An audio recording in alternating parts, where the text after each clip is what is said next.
And also on the show, the Japanese say cheese and then roll down the mountain, chasing it.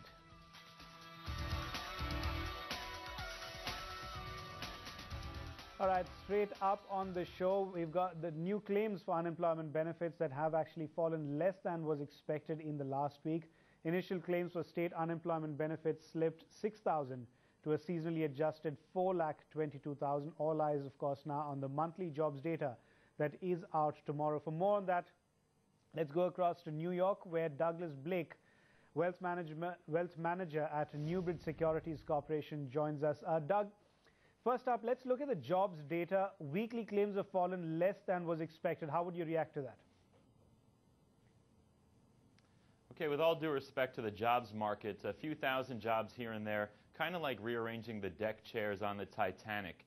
We lost between 7 and 8 million jobs during the financial crisis, so the number to really focus on is 450,000. Anything above that, and this economy is losing jobs. Anything below that, and we're creating jobs. Now, 400,000 is a key threshold, because below that level, we're creating jobs at a meaningful rate. So that said, this number came in a little bit worse than expected, sort of in that area where, yes, it's a modest recovery, but certainly not the kind of progress that we need, if we're going to recover some of those jobs that were lost over the past few years. And I think the market's kind of shrugging it off, really focused on the jobs number Friday. Sure. So, Douglas, having said that, what are you expecting from the jobs report tomorrow? The word on the street is that the private sector will have added about 150,000 jobs. Right, we got a very disappointing number from ADP yesterday, and this is for private sector job growth. We were looking for about 150. I think we got 38,000. So that said, that really does not bode well for tomorrow's number.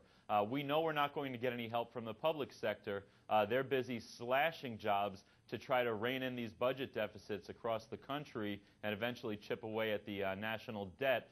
So we're going to have to go it alone. And that number right out of the gate really terrified Wall Street, led to that big sell-off yesterday.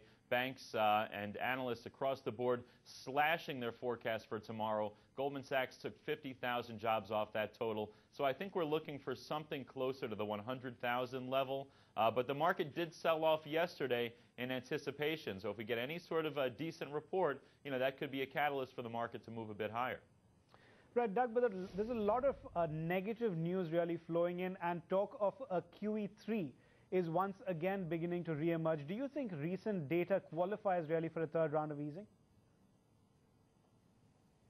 Okay, so after yesterday's bad jobs report that we saw, the Fed speak was that this easy monetary policy is justified by the abysmal data that we've seen recently. That said, I don't think we can really make the case for a QE3 at this point, and here's why. We're kind of in between a rock and a hard place with the economy.